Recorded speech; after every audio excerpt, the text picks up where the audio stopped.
사울이 주의 제자들에 대하여 여전히 위협과 살기가 등등하여 대제사장에게 가서 다메섹 여러 회당에 가져갈 공문을 청하니 이는 만일 그 도를 따르는 사람을 만나면 남녀를 막론하고 결박하여 예루살렘으로 잡아오려 함이라. 사울이 길을 가다가 다메섹에 가까이 이르더니 호련히 하늘로부터 빛이 그를 둘러 비추는지라. 땅에 엎드려져 들음에 소리가 있어 이르시되 사울아 사울아 내가 어찌하여 나를 박해하느냐 하시거늘 대답하되 주여 누구시니이까? 이르시되 나는 내가 박해하는 예수라. 너는 일어나 시내로 들어가라. 내가 행할 것을 내게 이를 자가 있느니라 하시니 같이 가던 사람들은 소리만 듣고 아무도 보지 못하여 말을 못하고 서 있더라. 사울이 땅에서 일어나 눈은 떴으나 아무것도 보지 못하고 사람의 손에 끌려 다메섹으로 들어가서 사흘 동안 보지 못하고 먹지도 마시지도 아니하니라. 오늘 저는 부활, 내 인생의 전환점, 부활 내 인생의 전환점이라는 제목으로 하나님의 말씀을 전하도록 하겠습니다. 탐스라고 하는 신발을 만들어 판매하는 회사가 있습니다. 인턴 직원 3명과 함께 시작한 신발 가게인 탐스는 마이코스키라고 하는 사람이 그렇게 설립을 했습니다. 근데 이 사장은, 창립자는 스토리를 만들었어요. 그 스토리가 뭐냐면 손님이 신발 한 켤레를 사면 신발 한 켤레를 기증하겠다는 것입니다. 그래서 그 신발 한 켤레를 손님이 사게 되면 전 세계에서 신발 없이 맨발로 다니는 그 어린 아이들에게 그렇게 신발을 신길 수 있도록 기부를 했습니다. 10년이 지난 지금 전 세계 매장에 1000개가 생겼습니다. 그리고 그동안 5천만 켤레의 신발을 맨발에 신겨 주었습니다. 그런 그에게도 이제 초창기 때 회사를 경영할 때 어려움이 있었는데 그 어려움은 직원 때문에 생긴 일이었습니다. 그가 패션 전문가를 직원으로 채용했고 또 기부를 잘 이행할 수 있도록 전문가를 데려다 놓고 직원으로 함께 회사를 꾸려나가는데 그 전문가들 앞에서 올 1년의 목표에 회사의 목표가 이것이다 라고 말하고 그리고 그들에게 설명을 해주는데 설득하기가 쉽지가 않았어요. 그 회사가 한 뜻으로 한 방향으로 이렇게 움직여지지가 않는 겁니다. 그래서 이분이 이제 나중에는 어떤 직원을 뽑았느냐면 경험이 없고 학력도 아예 안 보고 오로지 신발 한 켤레 팔면 맨발로 그렇게 뛰어다니다가 파상풍 걸리고 그렇게 고통당하는 아이들에게 신발 기부해주는 이러한 회사의 비전에 공감하는 사람, 그 일에 열정적으로 일할 수 있는 사람만 뽑은 겁니다. 그 후로부터 이 회사가 놀랍도록 잘 돌아갔다는 것입니다. 능력보다도 같은 마음을 품는 것이 중요한 거죠. 오늘 본문에 보면 부활하신 예수님께서도 하나님의 나라의 일꾼이 필요하셨습니다. 오늘 본문에 보면 직접 그 일꾼을 채용하셨죠. 주님이 택하신 사람은 사울이었습니다. 근데 초대교회 성도들, 초대교회 사역자들은 아무리 사울을 보아도 주님의 일에 적합한 사람은 아니었습니다. 초대교회 성도와 사역자들이 왜 사울이 안 되느냐? 2가지 이유를 댔죠. 그것은 과거에 주님의 제자인 스데반이 죽는 것을 당연하게 여기는 증인으로 섰고 또 지금은 우리 다메섹에 있는 성도들을 잡아 가두려고 지금 핍박하고 있다. 한마디로 그의 행동을 보고 안 된다는 겁니다. 그의 과거의 행동을 보고 지금 하고 있는 모습을 보니 그는 사역자로 적합하지 않다. 그렇게 결정을 내린 거죠. 그럼에도 불구하고 부활하신 예수님께서는 이 사울을 찾아오셨습니다. 저도 사울 반대합니다. 그가 능력이 있고 그에게 열정이 있어도 저는 사울이 주님의 일을 하는 것을 반대합니다. 저는 2가지 이유를 내세웁니다. 먼저는 사울은 자기가 틀릴 수 있다고 그렇게 생각하지 않기 때문에 그렇습니다. 우리 1절 말씀 한번 볼까요? 1절 말씀 시작. 사울이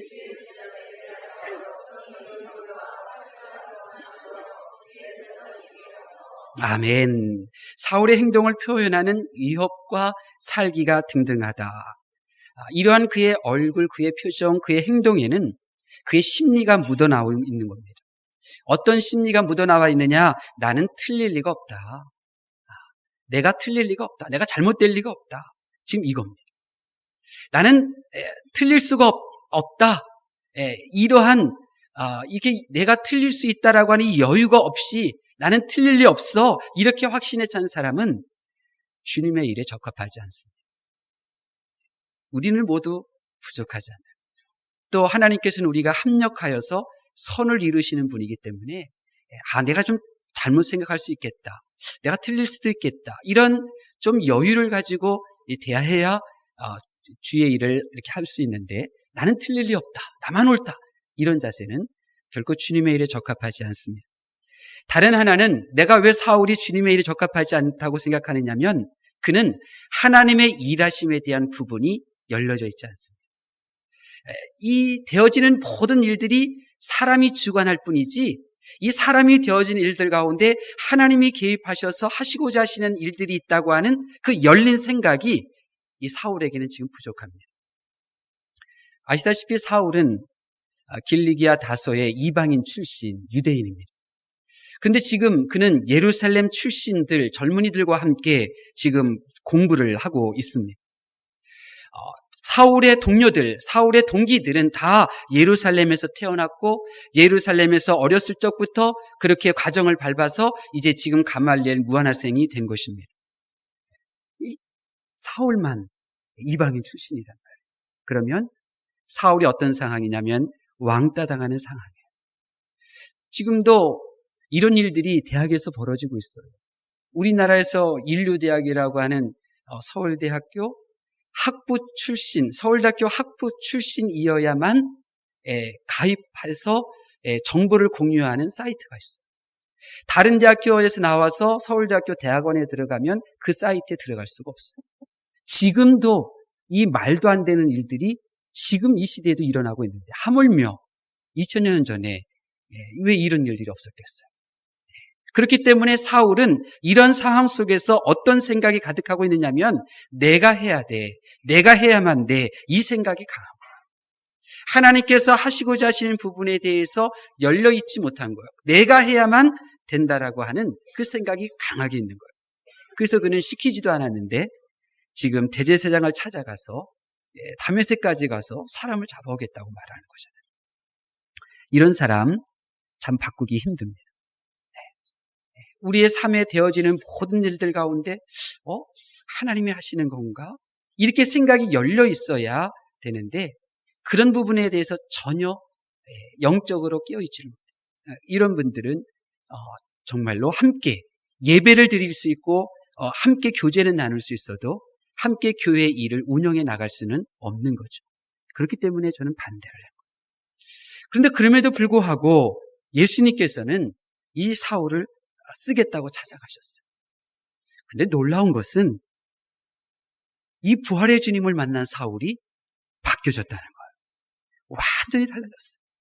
주님을 핍박하는 자에서 주님을 전하는 자로 바뀌어졌어요. 자기의 성공을 위한 그 인생이 목표가 이제 주님의 목표로 바뀌어지게 되었어요.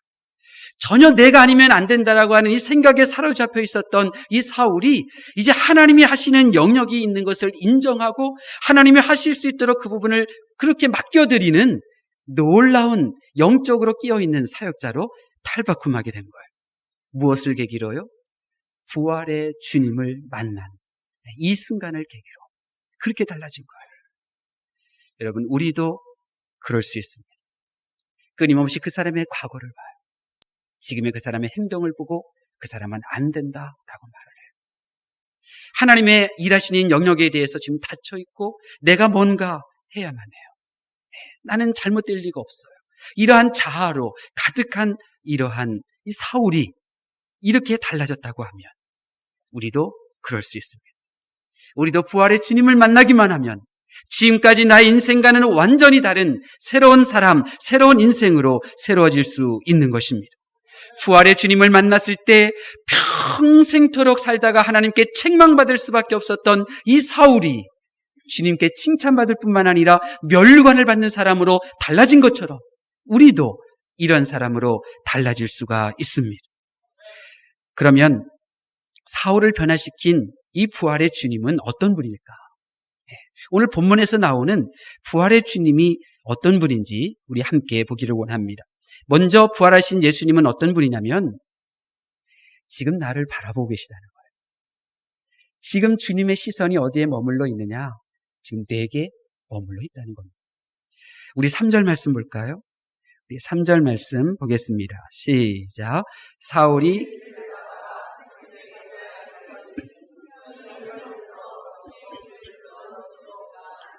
아멘. 이 사울이 길을 가는데 호련히 빛이 비쳤어요. 그런데 호련히 이 빛이 둘러 비쳤는데 어느 길 도상위에 있었을 때 비쳤느냐면 다메섹에 가까이 이르렀을 때 그때 빛이 비쳤어요. 이것이 무슨 말이냐면 부활하신 예수님께서는 지금 사울을 계속해서 주시하고 계셨다는 거예요. 사울이 빛을 보게 되면 그 시력이 어떻게 돼요? 이제 못 보잖아요. 장님이 되는 거예요. 그러면 다메섹에서 멀리 있을 때 빛을 보고 눈이 멀면 사울이 어떨까? 얼마나 낙심되고 힘들었을까? 그걸 주님이 보시는 거예요. 그래서 주시하고 계시다가 좀 가까이 이르렀을 때에 그랬을 때 빛을 비추신 거예요. 그 시점. 그러니까 주님이 보고 계셨다는 거예요. 보고 계셨어요.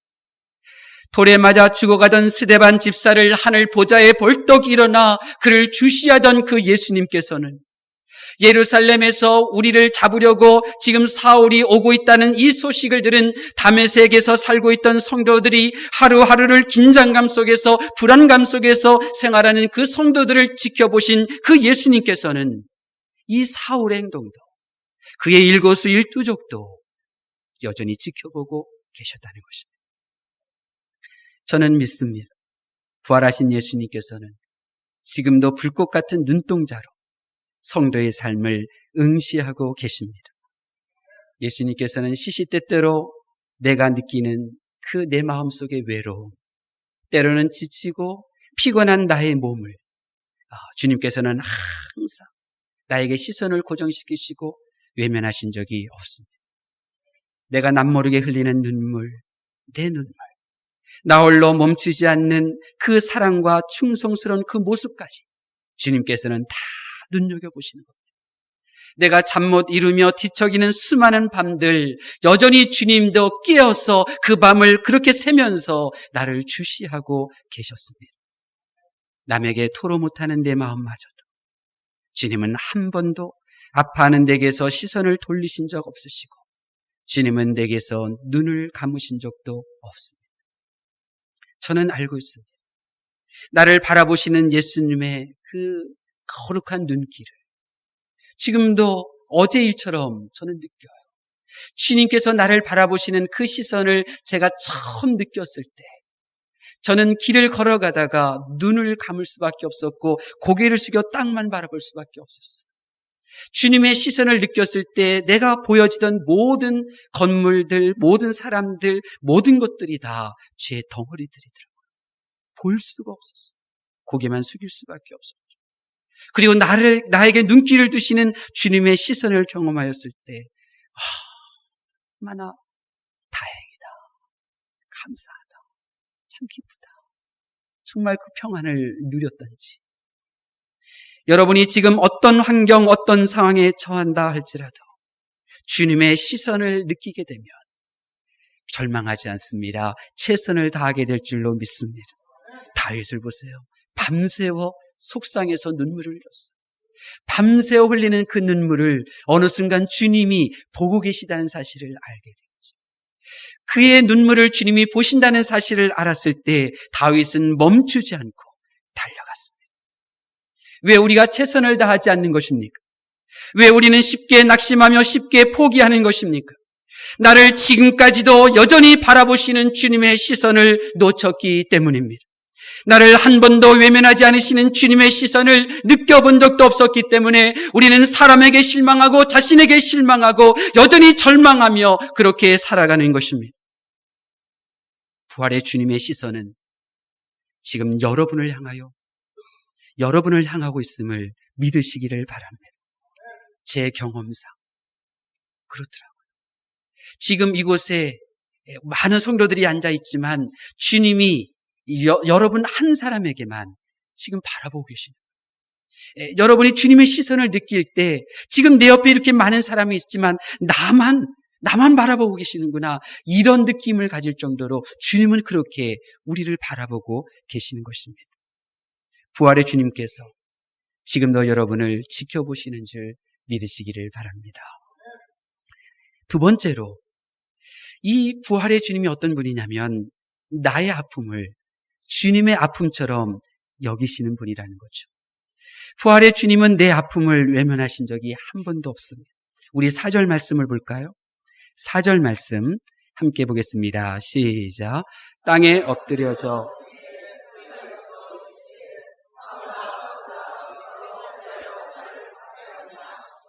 아멘. 사울이 어떻게 주님을 박해할 수 있을까요? 사울은 땅에 있고 주님은 부활하셔서 하늘에 계시는데 사울이 어떻게 하늘에 계신 예수님을 박해할 수가 있습니까? 무슨 말이냐면 사울에 의하여 박해당하고 있던 성도들의 그 아픔을 주님이 그대로 당하고 계시다는 거예요. 성도들이 당하는 그 박해의 그 고통을 주님도 여전히 예수님의 것인 양 받고 계시다는 거죠. 저는 믿습니다. 내가 살면서 느끼는 고통은 나만 겪은 것이 아니더라고요. 뒤돌아보면 주님께서 내가 고통당할 때 나와 함께 아파하셨습니다.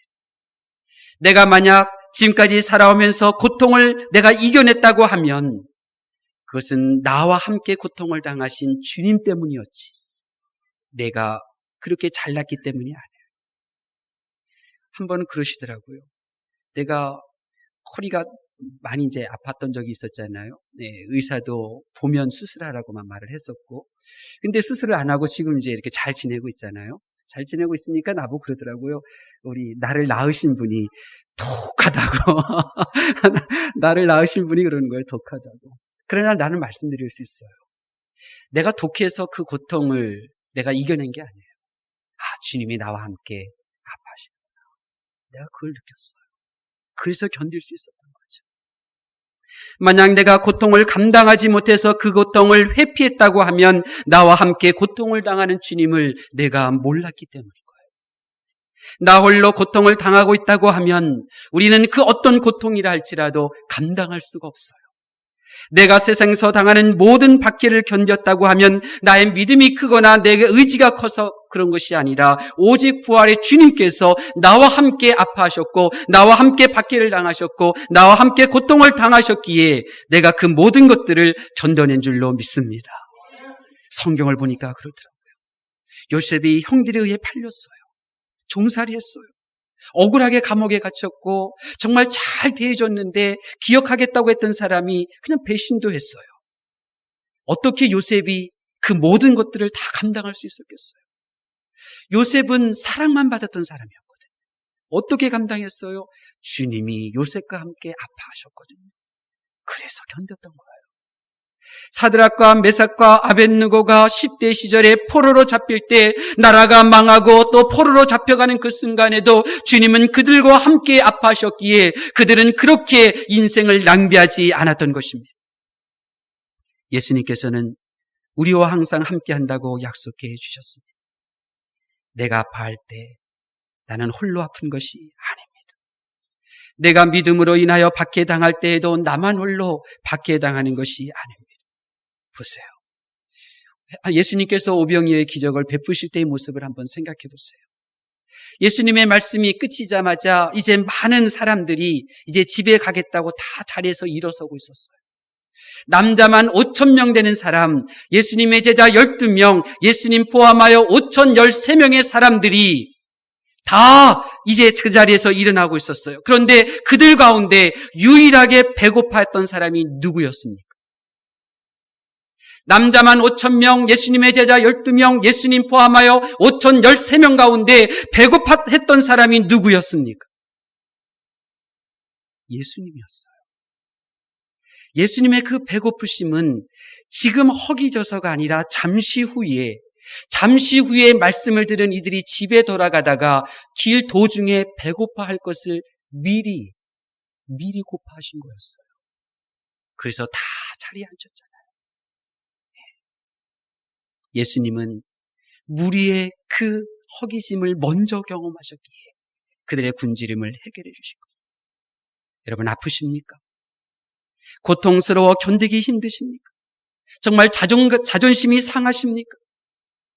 내가 아파하기 전에 먼저 주님께서 아픔을 겪으셨다는 사실을 성경은 우리들에게 말씀하고 있습니다.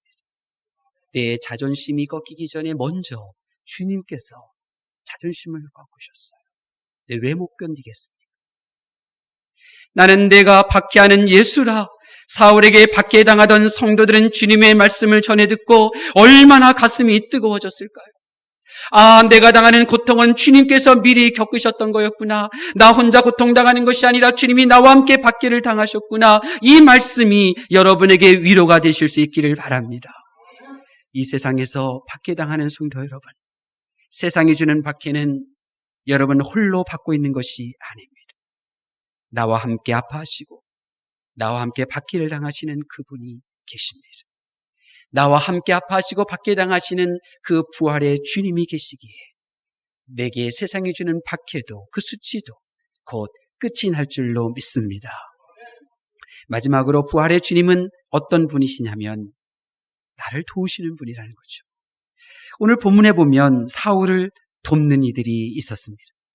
눈은 떴으나 볼 수 없는 이 사울을 도와줍니다. 8절에 보면 사울을 도와주던 사람들이 누구인지는 모르겠습니다.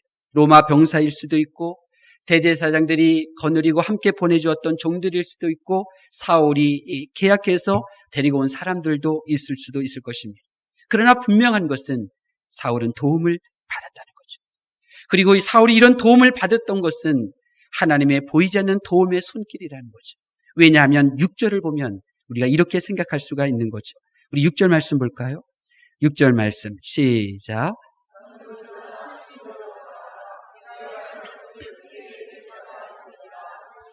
아멘.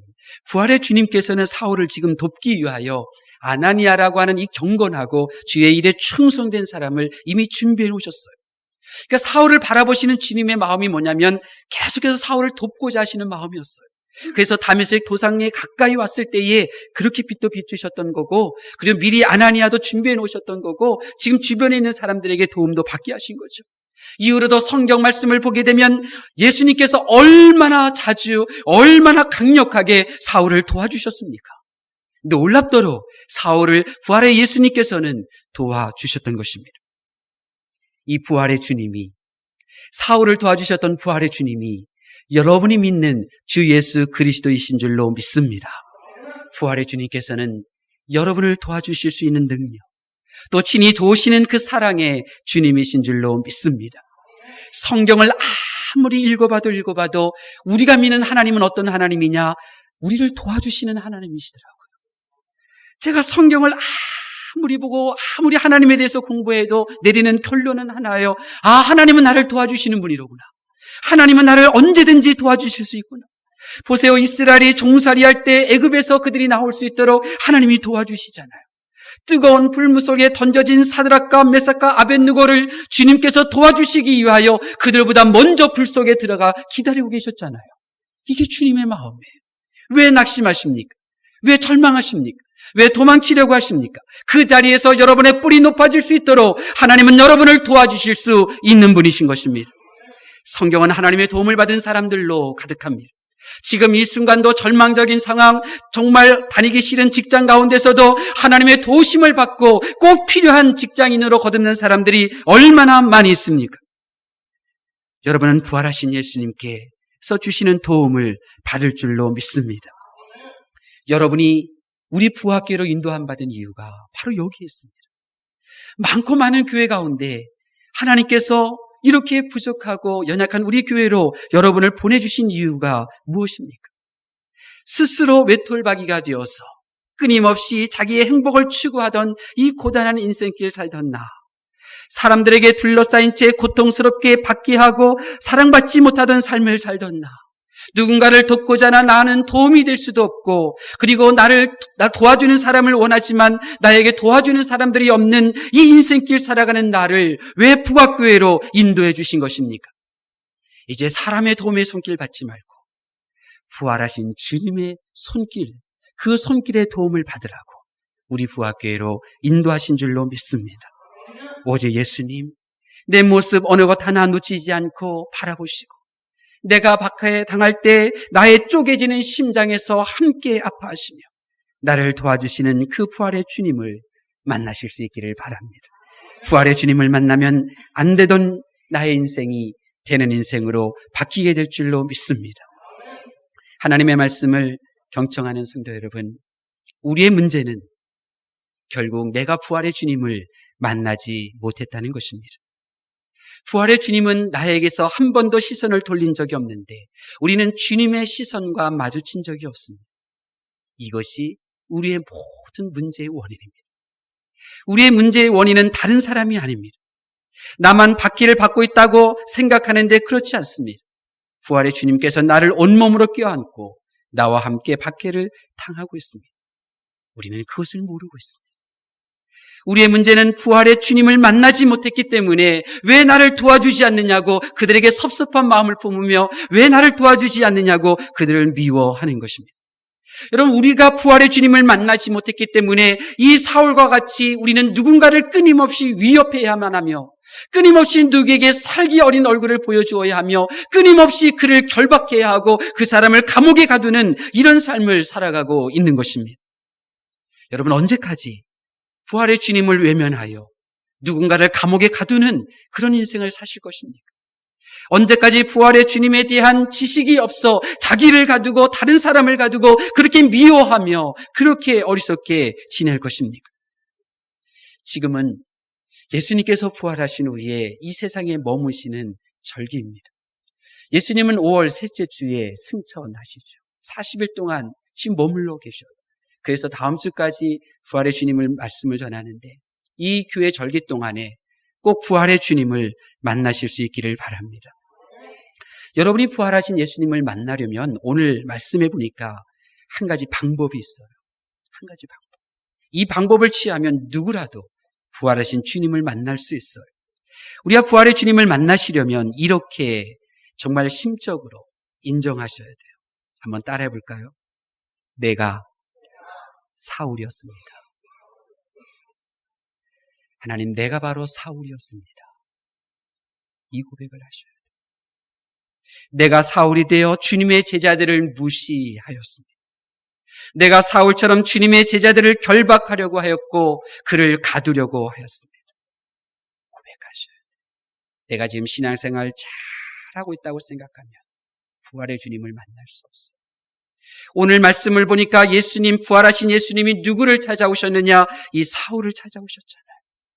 부활하신 예수님을 만난 나의 인생을 바꾸고 싶다면 내가 사울이었구나. 내가 사울이었구나. 사울이 하나님을 위한다고 하지만 하나님께 위해 주려고 했지만 결국 주님의 제자들을 핍박했던 것처럼 내가 하나님을 위하려고 하였지만 내가 교회에 손해를 주는 삶을 살았구나. 내가 사울이었네. 내가 사울이었구나. 정말 고백을 하셔야 돼요. 내가 사울처럼 주님의 제자를 소중히 여기지 못하고 박해했습니다. 그 사람이 사울인 줄 알았는데, 그 사람이 교회를 핍박하는 사울인 줄 알았는데 내가 사울이었습니다. 고백하셔야 돼요.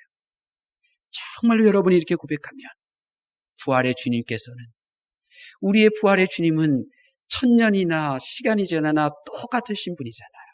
그렇다고 하면 2000년 전에 사울을 만나신 주님께서는 이 시대의 사울이라고 고백하며 애통해하는 나에게 찾아오셔서 나를 만나주시고 내 인생을 바꿔주실 줄로 믿습니다. 부활의 주님을 만나면 우리는 달라집니다. 끊임없이 미워하고 미움받던 나의 인생이 그냥 사랑하고 사랑받는 인생으로 새로워질 것입니다. 주님의 제자를 받게 하던 내가 주님의 제자들을 귀하게 여기고 그들을 높여주고 그들을 섬겨주는 존재로 바뀌게 될 것입니다.